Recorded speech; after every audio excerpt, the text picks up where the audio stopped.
Hello, check. Hello, check.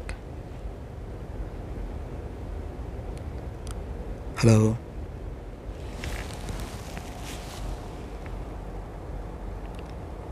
Hello, check. 1, 2, 3.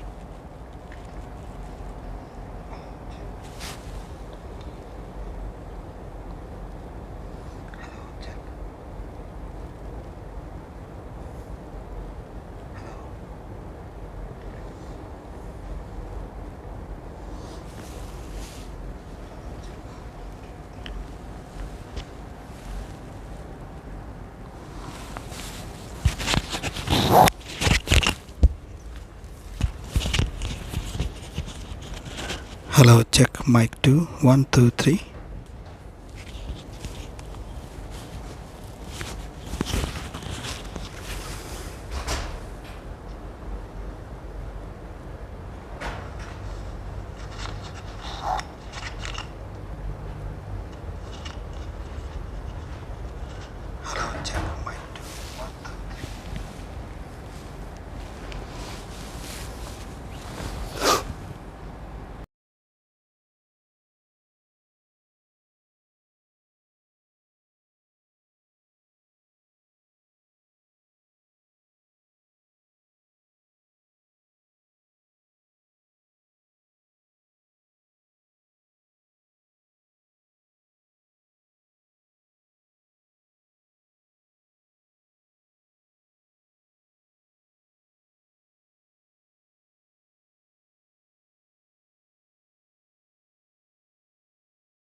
Hello everyone. Can you see me or you can hear me clearly?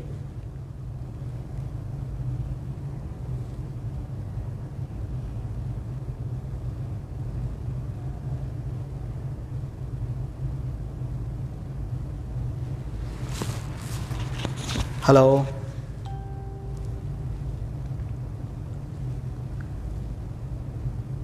Hello everyone, this is Hafiz.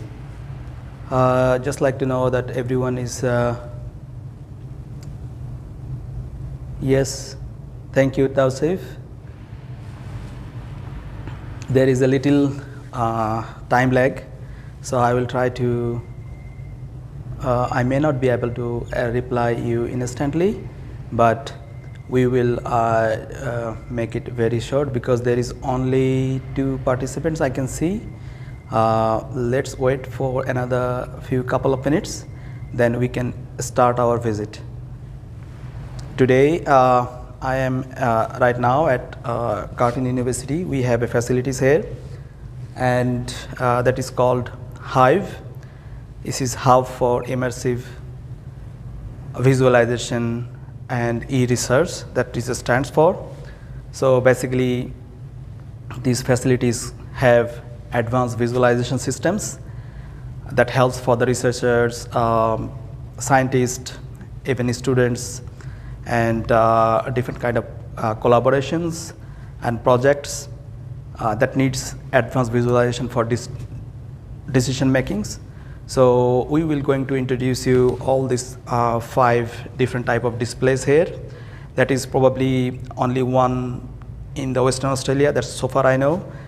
There might be some other installations or labs in Australia, but they might not have all these varieties of installation in one common place.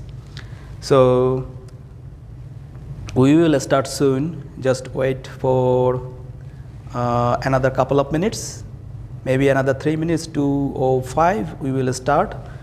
But before that,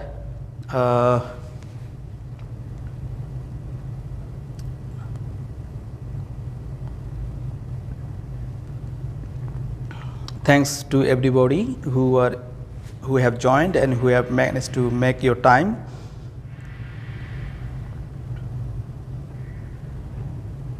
I know this is a odd time for Bangladesh. It's 12 o'clock and it's in a working day, but hopefully you will find it is interesting because many of us like to do some advanced visualizations and advanced way of visualize their architectural projects, built environment plus making. So this will be really great to know you about how the large scale display and large scale visualization can help to give a better sense of place, being there, and we always know that we need height-mounted display for visualizing the virtual reality, but it is not often true. There are goggles and there are large-scale display that can give you an interesting way of immersion, and that can help you to understand the place, understand the structures, understand being there. So before we start, we will wait for another 2 minutes possibly, because I was expecting more. Some of my colleagues are from Cyprus, they are waiting. So I will try to wait for another 1 more minute, then we can start our journey inside these facilities. So here we see the main entry. So beside the entry, no, it's okay. There are some other displays. So these displays is all belongs to HIVE as well. So this shows the different stages of historical changes of Perth, and then if we go around, there are some touch screens displays that also shows some interactive panoramas. So here, visitors can visit here and then touch and interact with the interactive panoramas and sees how the time has changed and then how the scenarios, skylines has changed in the Perth city.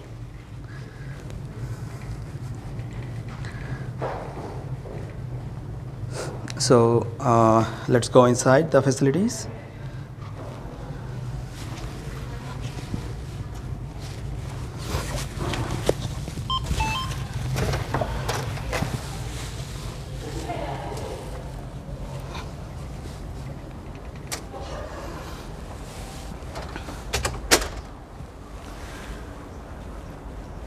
So if you see, we have entered the facilities.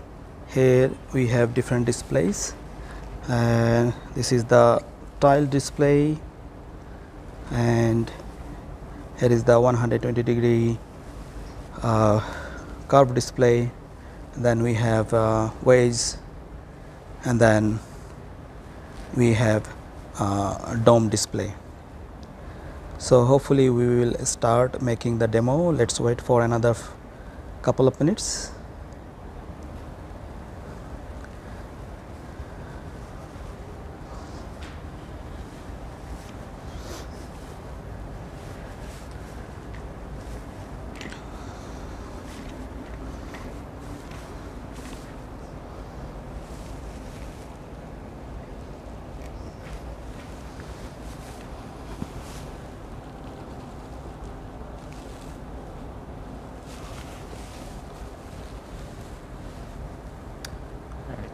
Not many people.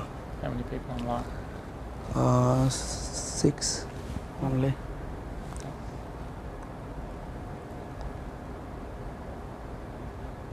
Let's wait for another few minutes then.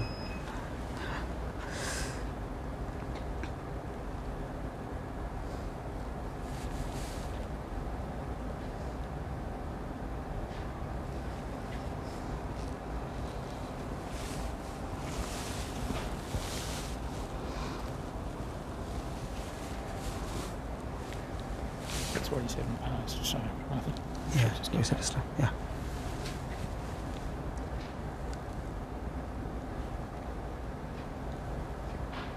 Okay, there might be some loss of, but maybe we can start making the tour. So hopefully other will join. So I will introduce. Can we up it a little bit more? There you go. Okay.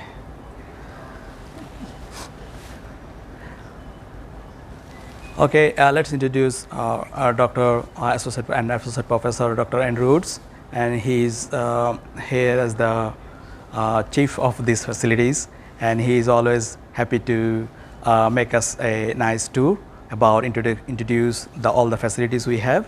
So let's welcome Dr. Andrew Woods. Thank you, Hafiz. Appreciate you doing this tour to all these people so far away. But as Hafiz probably mentioned, we are located at Curtin University in Perth in Western Australia. We're the largest university in Western Australia, and the state of Western Australia is about the left-hand third of the Australian continent. So the facility here, the Hive, our role and purpose is to support and encourage the use of visualisation technologies in research projects right across the university. And we do that in a range of different ways. We have the physical facility here, which you're getting a tour of today, and also we have a team of developers who support academics and students to be able to implement visualisation technologies and techniques in their projects. Now, what do I mean by visualisation? Well, it can mean a wide range of different things. It can be data visualisation, sort of graphing and visualising various data sets through visual means. It can also include immersive visualisation, such as virtual reality and augmented reality, and a wide range of things in between. So as we show you the different screens around the room, we'll also illustrate some of the projects that we have supported that use these screens and provide some examples of the kind of kind of work that we do. So the first screen I'll mention is the tile display, which is a 24 megapixel display. You obviously won't be able to see all the fine detail through the stream today, but as opposed to Full HD, which is normally 2 million pixels, 1920 by 1080, which I believe this screen is probably going out as. This screen is 24 million pixels.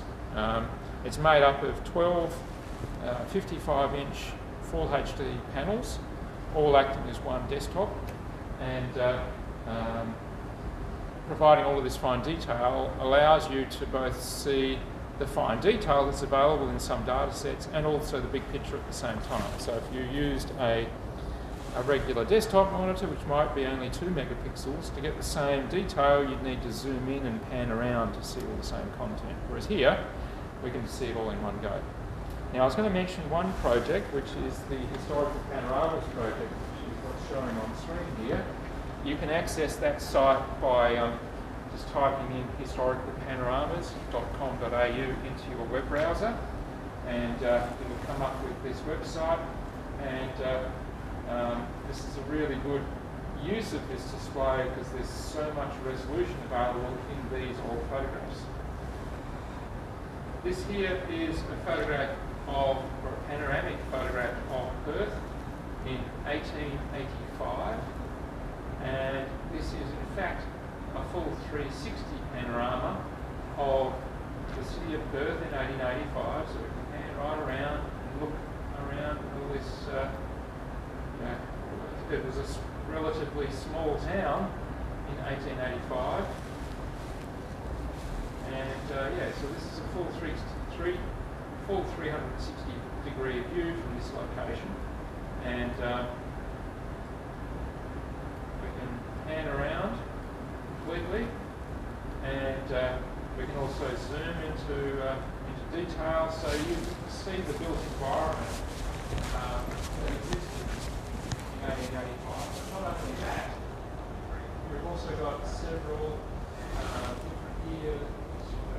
We've got photographs from several different years.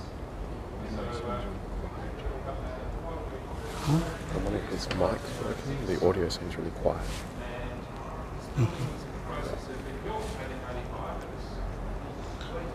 Yeah, there are other people in the Facebook as well, because it's streaming in the Facebook.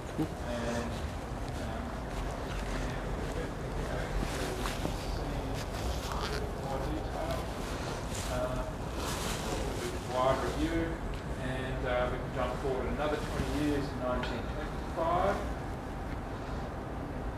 Some parts of the city haven't changed much in those 20 years, but other parts have.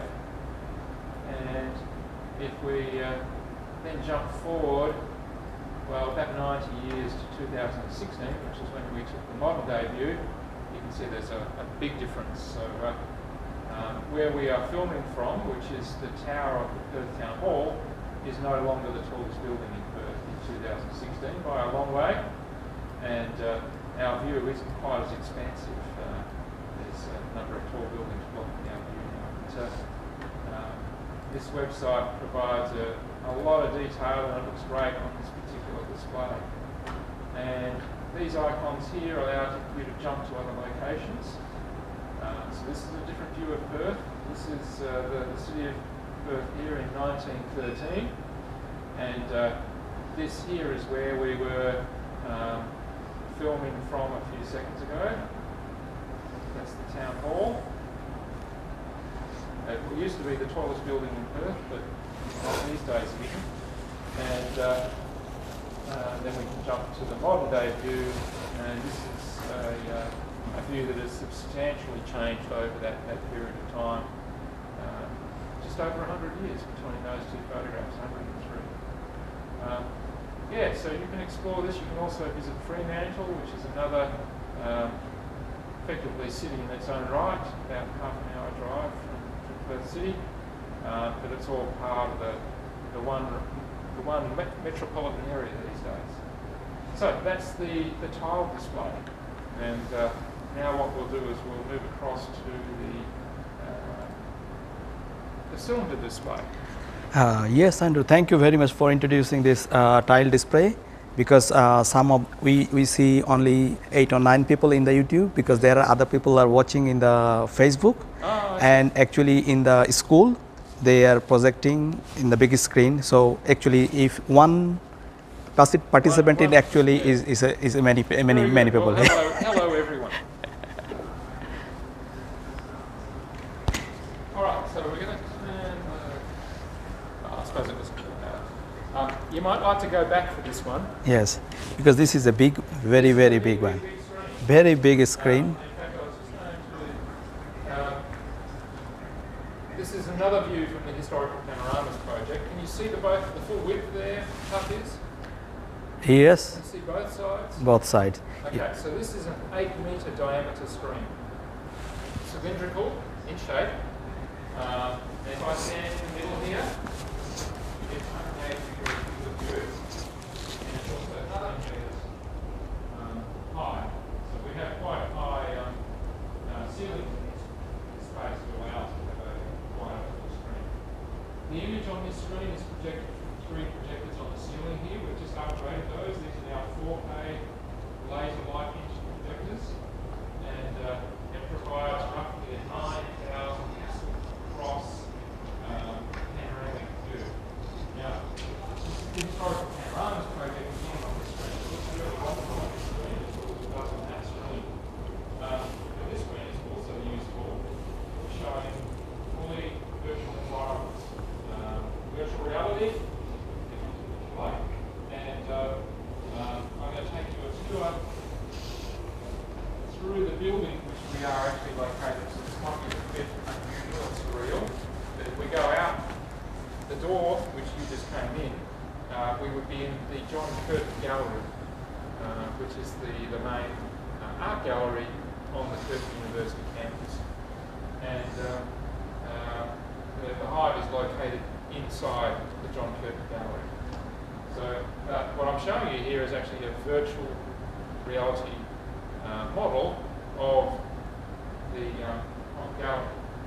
So I can take you for a walk through the entry here.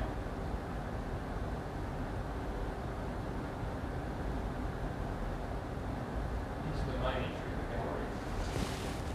And I might mention I'm controlling the simulation here with what's called a space mouse. It's a 6-degree of freedom controller. It's a bit like a hockey puck on a stick, and it allows me to enter or control 3 translation directions: horizontal, side to side, forward and back, up and down, and I can also do 3 rotations. So for your, I think we might be locked out from doing pitch and roll. Yeah. So normally we wouldn't need to do those. So those have been specifically locked out for changing those. So we don't really want to sort of the horizon. So in this gallery, virtual gallery, are a series of virtual artworks, and we can have a close look at those. These artworks, or small structures, have been developed by students from the School of Design and Built Environment here at Curtin University in one of the architecture degree units. So here we are in the South Gallery of the John Curtin Gallery. The Hive is just through this wall, if you're not sure. We can take a walk through the gallery and look at all these various structures. Some of these structures were actually built, and they installed them on the Curtin campus. I recognised some of them. And they've even got graphical renditions of the various structures showing in the virtual gallery as well. So we can walk around and have a closer look. Now, I might add that we can show this in 3D as well, using these 3D glasses. But for your sake, we are only showing it in 2D at the moment. You might like to come a little bit closer up. So if I put the glasses on and we're switching to 3D mode, you'd be able to see this full environment with depth. And we can continue looking through the gallery. And they've got a virtual projection display of some of the structures that they built, in the process of being built, on the Curtin campus. And yeah, they look quite nice structures. They weren't built to be permanent, so they're not there right now, but students are doing all sorts of interesting projects all the time. And then in the northern gallery is a similar installation, but ever so different.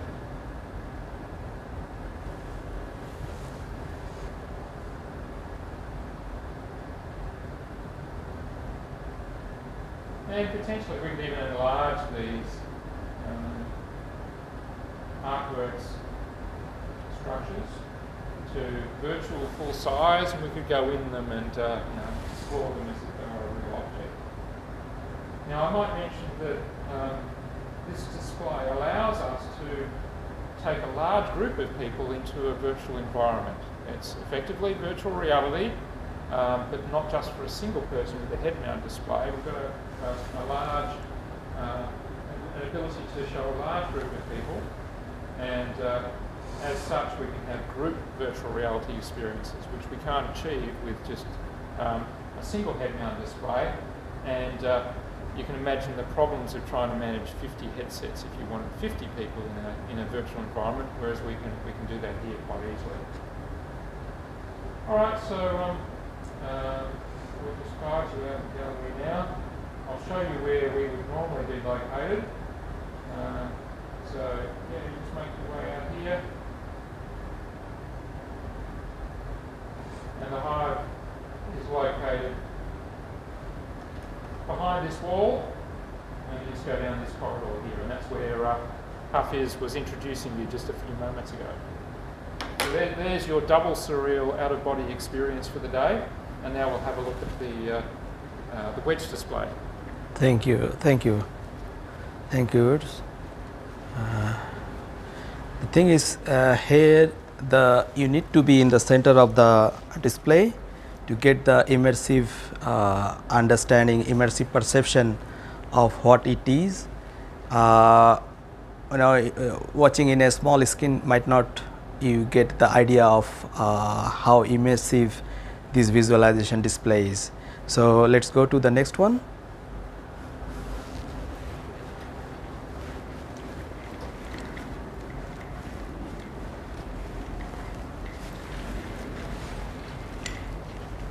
So this is our Wedge display. It is two rear projected panels mounted at 90 degrees to each other. The display can also be used with 3D glasses, so we can also show stereoscopic content as well. We mainly see this being used for scientific visualization, but there's all manner of different content that we can display here. On the left and right panels of the display here, we're just showing the content in 2D because you don't have the 3D glasses yep. on. But ordinarily we'd be wearing glasses, the 3D glasses, and viewing this in 3D here. On the left-hand screen is a 3D model of 3 different items that have been captured from a scanning electron microscope. Now, a scanning electron microscope usually just captures a normal flat image, a micrograph, which, well, with this one I think it was 1024 by 1024 pixels, so 1 megapixel. And with a flat image you can only measure the X and the Y, whereas what we've done here is we've used a technique known as photogrammetry or 3D reconstruction to combine multiple photographs to create a full 3D model of the item. So we can see that now we've got a full 3-dimensional object here, which means we can measure not only now in the X and the Y direction, but we can also measure in the vertical, the Z dimension. And also we can measure things such as surface area and volume. So the benefits of being able to capture items this way are numerous. These are these are zircon crystals, and the previous one was a drug delivery capsule, and the previous one to that, which will come up again in a few moments, diatoms. So on this particular display, and in fact I'll just jump back to the star demo. Actually, it's just come up here. So this is a test pack. If you had 3D glasses, you'd be able to see a number in here. But the fact that you can't see a number tells me that you can't see, you haven't got the 3D glasses on. We've done a lot of work with shipwrecks here. This is a 3D video of a shipwreck survey off the West Australian coast. This is the wreck of a vessel known as HMAS Sydney 2. It was lost in World War II, and it was lost in a battle with the German vessel Cormoran. And both ships sank to the sea floor. The two wrecks were discovered in 2008, and we conducted an expedition in 2015 to survey the two wreck sites. And we captured over 500,000 photographs of the two wrecks, and over 300 hours of high definition video, most of that being in 3D as well. So again, we're just showing you what's in the content in 2D, but you'll have to believe me that it looks so much better in 3D. Exactly. This illustrates the capabilities in volume visualization that we have here. This is a CT scan of a human torso. This gentleman has had significant surgery to install a series of stents all the way up and down his aorta. So I think he was probably on the operating table for about 6 hours for this operation, and it's a very revealing and illuminating way to visualise this. Again, this can be in 3D, but we're just showing it in 2D. This is a shark. You see all the teeth. A CT scan or an MRI provides samples of a volume, and those samples are called voxels, which is similar to a pixel, but a pixel is only a two-dimensional pixel element, whereas a voxel is a three-dimensional volume element. Each voxel has a density from the CT scan or the MRI, and we can apply a transfer function to reveal different parts of the scan. In this case, this one's a dolphin, and you can reveal cartilage, bone, or even the anatomy of the dolphin. And this one here is a cuttlefish, or just a partial scan of a cuttlefish. You can see the two eyes on the left and right, and then the brain is right in the middle here. So it's much easier to dissect an animal this way, especially with a cuttlefish. You start cutting it, it will all fall to pieces effectively.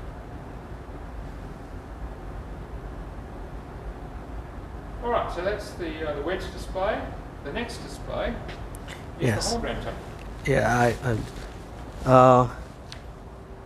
I don't know how many you're still there, but if you have any kind of questions, please feel free to send by text. I'll try to give you the answers.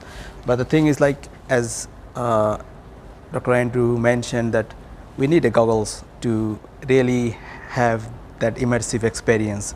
You are watching all 3Ds in a flat screen, but if you can come and visit us, it's possible to wear the glass, and you can have the most 3D effect on it, of it.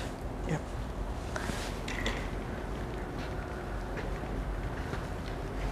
All right. Would Wesley like to talk about the hologram table? I'm already mic'd up, I suppose. Yeah. The hologram table the hologram table allows us, let me put the glasses on so you can actually see something. These glasses are quite a fashion statement, I hope you'll agree. This particular display allows us to see three-dimensional objects that are displayed, projecting out of the display surface and also receding into the display surface as well. Now you can see a 2D rendition of what I'm seeing on the screen over here, and I'm looking here at the three-dimensional object here. This object is the wreck of HMAS 81. This is Australia's first submarine that was lost in World War I on the 14th September in 1914. So it's nearly the anniversary of the sinking of this vessel. This is off the coast of Papua New Guinea, and it was sent up to Papua New Guinea to take control of a wireless station that was operating in Papua New Guinea at the time under the control of the German government, who was the enemy of the Allies at that time. So this particular 3D model was developed from a series of 8,000 photographs that we collected when we photographed the wreck site in 2018. And I can move it around, I can do this. Is that working correctly? Oh, there we go. That's better. It's wrapping the wrong spot. Yeah, so I can change the size, I can move it into different areas, I can move around here, and I can look from different angles. On the screen over there, you can see where my glasses are. I can move up and down, you can see it's tracking the position of all these different glasses and the controller quite well. There's little tracking cameras in the four corners of the display here, and as I move around, I'm looking at that object from different angles. And so, you know, here I can see where the people, I can point to the section in the model, I can point to the section there. I can talk about the curvature of the metalwork here. We can see the metal is curled inward at this point. And the significance of that is that this particular wreck is believed to have had an implosion event occur. So this wreck was discovered in 300 metres of water depth, and this particular submarine type had a maximum depth capability of 100 metres. So it's obviously exceeded that depth rating, and it's had an implosion. That's an implosion as opposed to an explosion. An implosion means it gets crushed inwards. And we know it's an implosion because all of this metal work is curled inwards, as opposed to, say, for example, a torpedo. Here it exploded internally, all the metal would have been curled outwards. So this is a really useful table to be able to look at three-dimensional objects in a very, very lifelike way, and look at it all different angles. It's very intuitive, and I might also add that although it's called a hologram table, there aren't actually any real hologram techniques used with this. It produces an image which looks like a hologram. So there's many technologies that do that these days. So for example, the HoloLens, which is an augmented reality headset from Microsoft, that doesn't use holograms either, and it doesn't use a lens either, so it's not a HoloLens at all, but it produces images that look like holograms. So that's just a little bit of a terminology background for you there.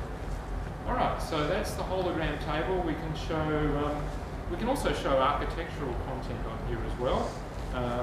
We can show the built environment, we can show landforms, we can show the layout of the land, we can also show chemical structures, all manner of different things. If it's three-dimensional in nature, which most of the world around us is, we can show it on this table. Thank you, Andrew. Display point clouds and 3D models. Fantastic. Because some students from the Cyprus, he's online, and he said it's very fantastic presentation and fantastic technologies. This is the most latest and immersive tables that we have, and you can see this has a special goggles, as Andrew said.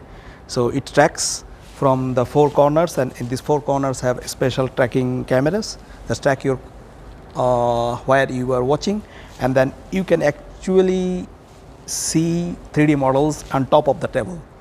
So as we are in architecture, we do 3D models, and here you can actually see, not in a flat screen, you can see actually a 3D model, 3-dimensional models, and you can rotate the models, zoom the models, and it seems like it is in top of the table. And you can almost touch them. Yes, you can almost touch them.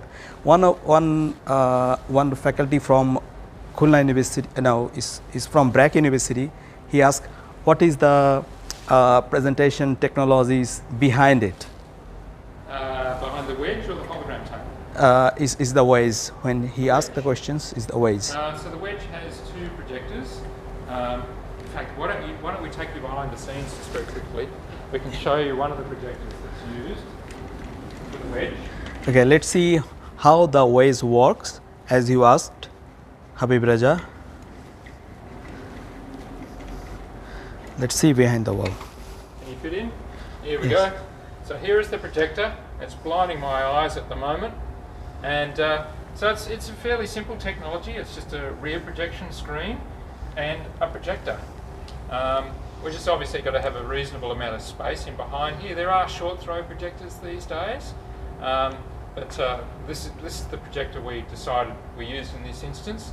And if you looked at it from the other side at the moment, you'd see that there's a silhouette. Cool. Right. Not everyone gets a behind the scenes. I think the question was also about the software.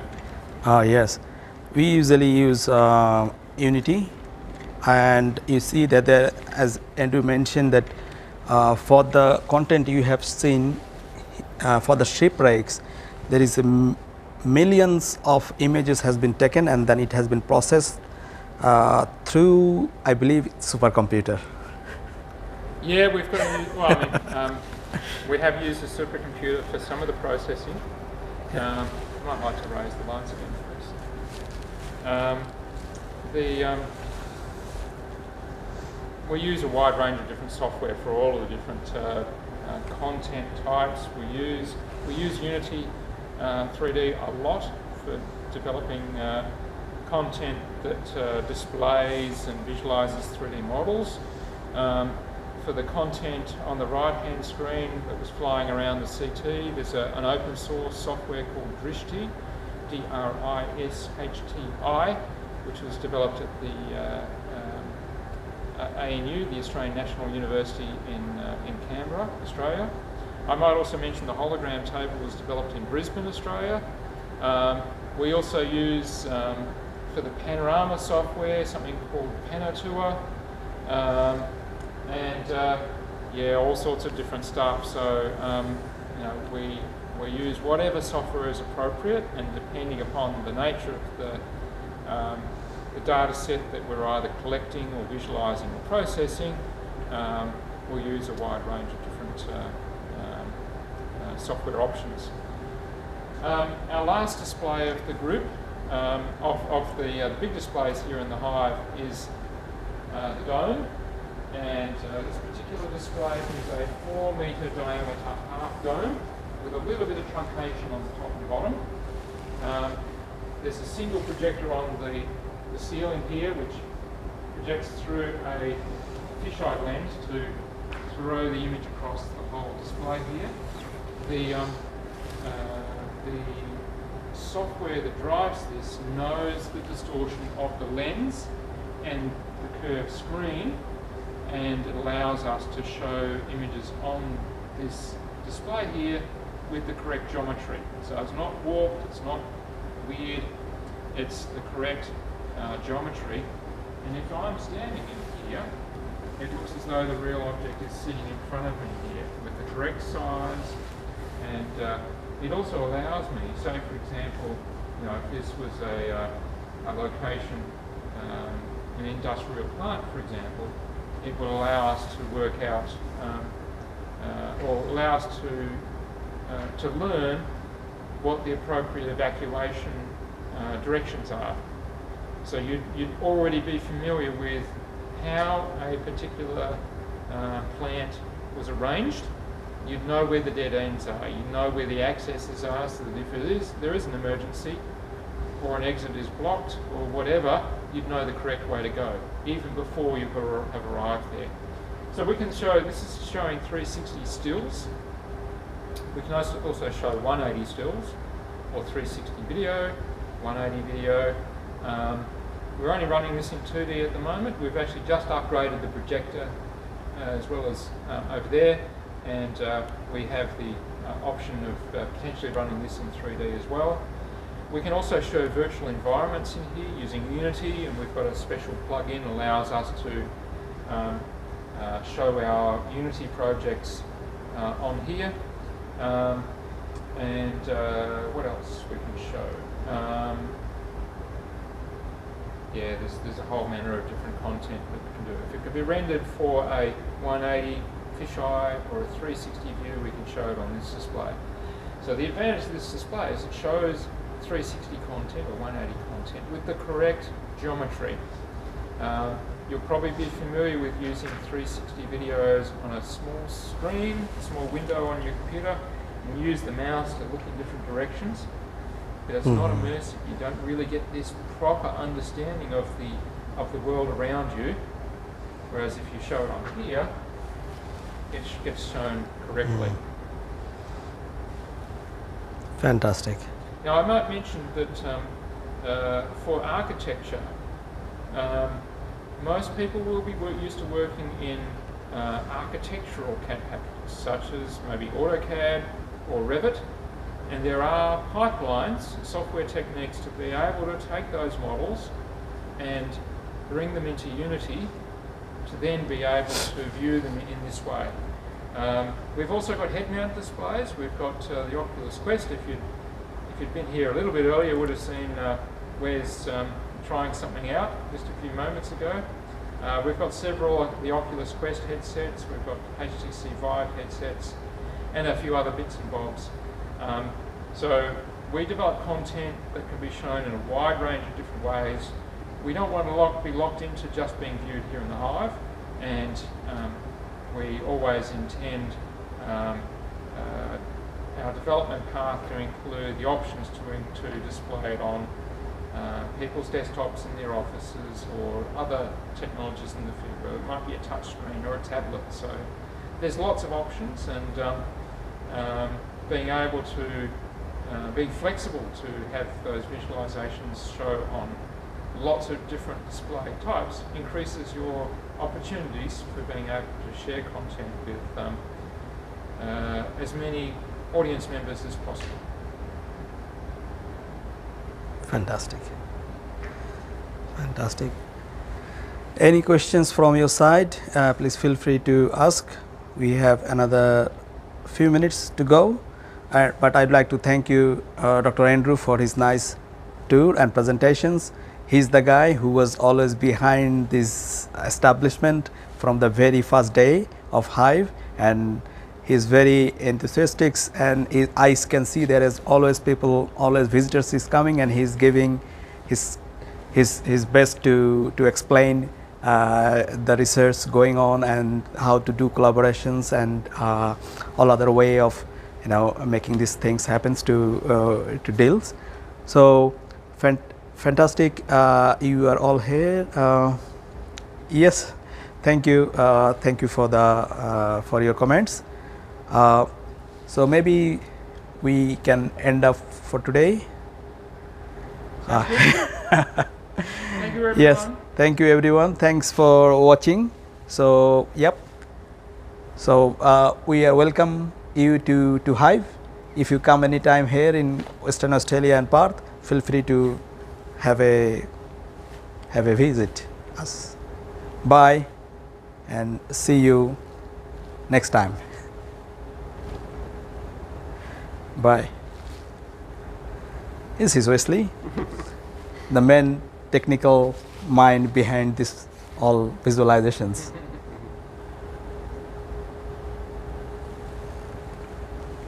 So. See you is later, sometimes, everyone. yeah, Oh, there are lots of good comments. there might be some others in the Facebook. There might be. Yes, that's right. All right.